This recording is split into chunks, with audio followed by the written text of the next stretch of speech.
Oh my God!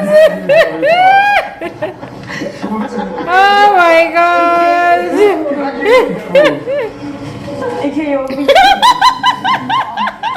She's a sexy devil. Oh my God!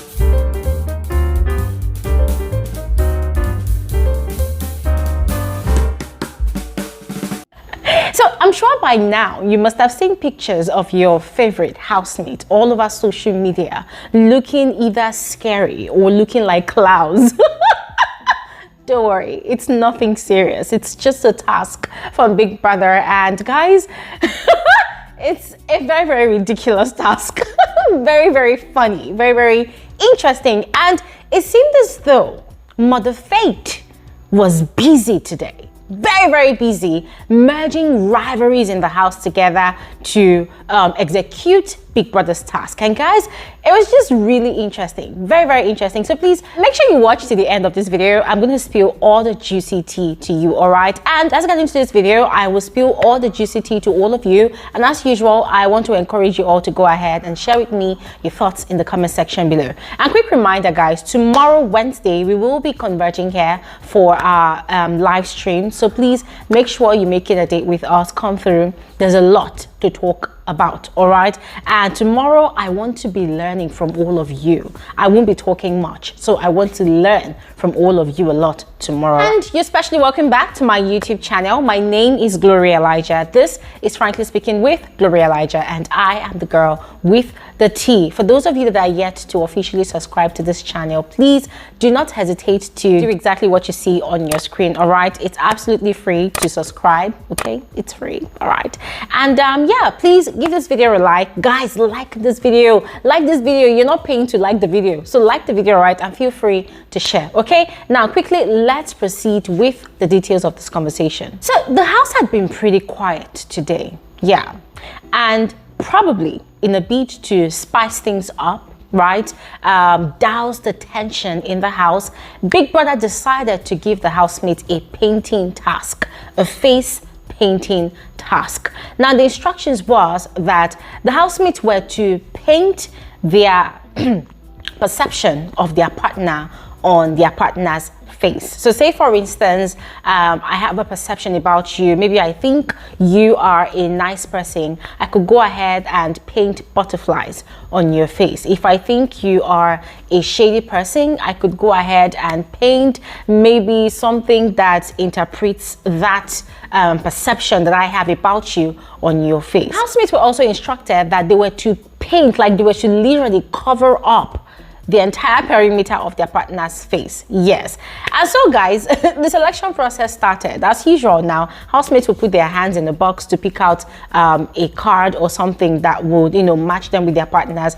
And that was where rivals in the house just automatically started matching up with each other. Guys, it was so funny when Uriel matched up with Whitemoney. Guys, I almost fell off my sofa. I'm like, hey, what's gonna happen right now? And then as if it was not enough, Doyin matched up with Adekunle. Doyin was so shocked.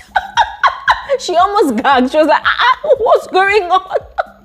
And there was also a.k.a. and Bbnaija that paired up. Now, it's not like these two people are outrightly beefing each other, no. But we know that a.k.a. does not really trust or even like Bbnaija. Now, Bbnaija is not fully aware of this sentiment that a.k.a. has towards her, but for her, she just likes the guy and she was quite excited, you know, to carry on with the task.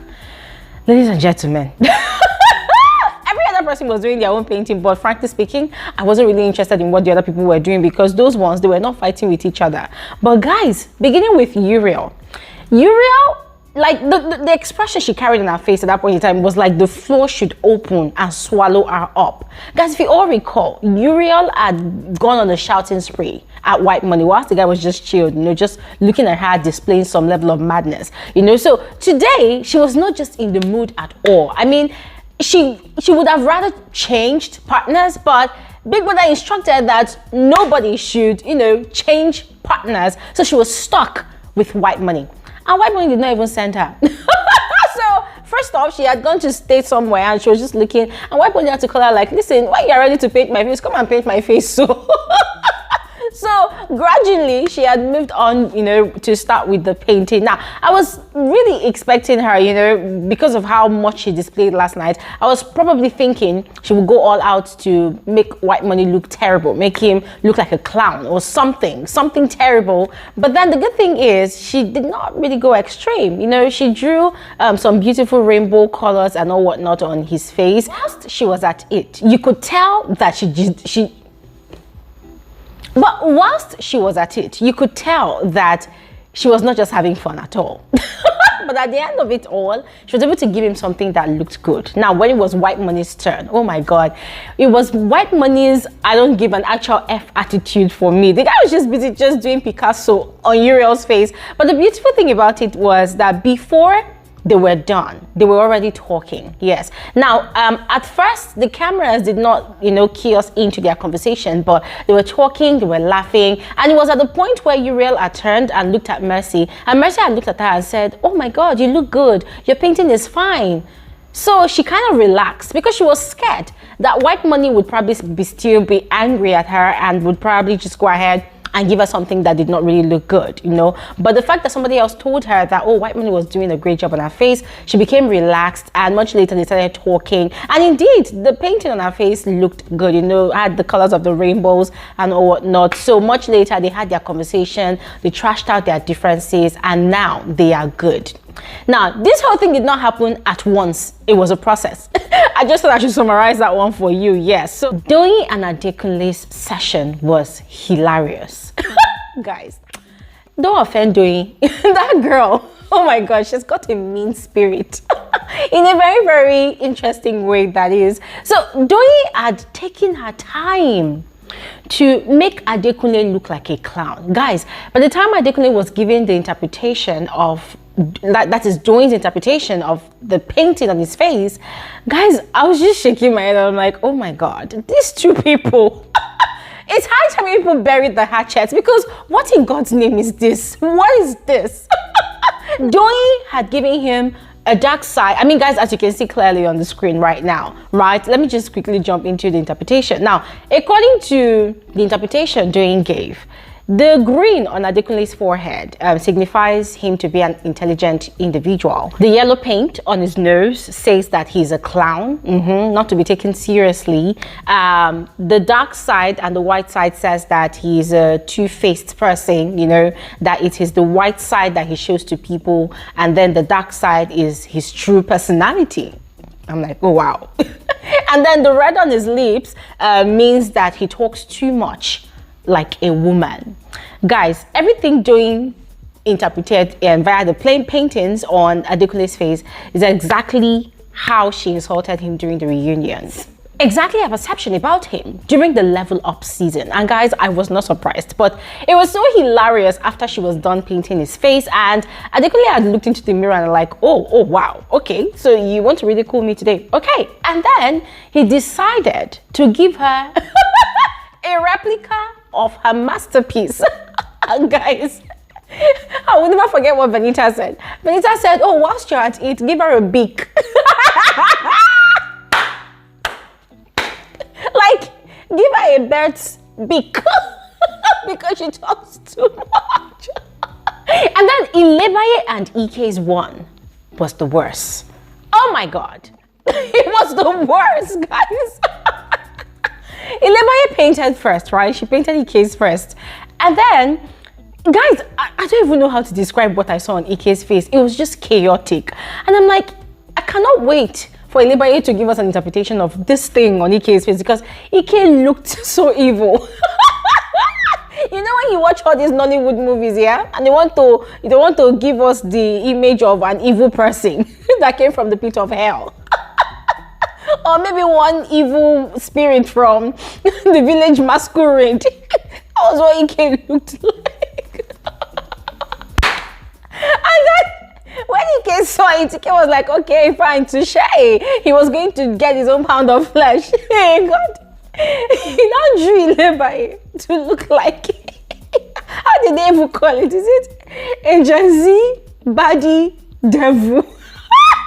Now, the beautiful thing about it is both of them were just laughing and having fun. They were not making a mockery of each other. I mean, guys, they were just enjoying the process. They were catching crews, and most of the housemates were finding it funny. You know, I mean, everybody was just having fun. So it wasn't a thing of, oh my God, Ike is really angry, you know, at Ilibai. Ilibai is angry at Ike. For Ilibai, she was having fun. For Ike, he was equally having fun. Guys, the highlight of Ilibai's painting for me was, you know, Ike giving out two, is it vampire toots here and there. And I'm like, oh my God, this is crazy. But you see, overall, I enjoyed it. I enjoyed it because even though it was a task, it was just another way for these housemates to, you know, reconcile their differences. I think it actually did work for Ike and Ilebaye. It also worked for Uriel and Whitemoney. But between Adekunle and Doyin, guys, I'm not sure yet. Yeah, because Doyin seemed to be having so much fun with the whole process. She was having so much fun. They were even, you know, sharing small talk. Yeah, and I was hoping that maybe after the whole process, they would step aside, sit down and have a conversation and, you know, trash out their differences properly. But then I was quite disappointed when that did not really happen. And even when Adekunle was speaking during his diary session, you know, you could tell that he still carried some of those grudges, which is quite understandable. And I love what he said, that for someone that does not even know him at all, it's quite interesting that Doyin really has this heavy perception about him. But anyways, guys, I'm really hoping that when Doyin comes into the diary room, we will hear, you know, from our own side if what she painted on Adekunle's face was out of spite, or if she just wanted an avenue for them to have conversations to bury the hatchets between them. Now, ladies and gentlemen, what are your thoughts? What are your thoughts about this task given by Biggie to the housemates? I thought it was amazing. I enjoyed it. I liked it. And I would love to see more tasks like these, you know, that will bring people together, especially warring parties. Guys, I was really hoping at some point that Ceecee and Alex had, you know, been partnered together or had been paired together, that at some point too, Alex and Ceecee, you know, would have been paired together. Guys, I was just hoping that all of these dangerous, warring people were actually paired together. But hopefully it happens before the end of the season. But anyways, guys, these are just my thoughts. I would love to hear yours, all right? And I will drop another video much later about these housemates diary sessions. There were a lot of interesting things that were said, all right, and so I will share with you on another episode of Frankly Speaking with Bbnaija. Have an amazing evening. Bye.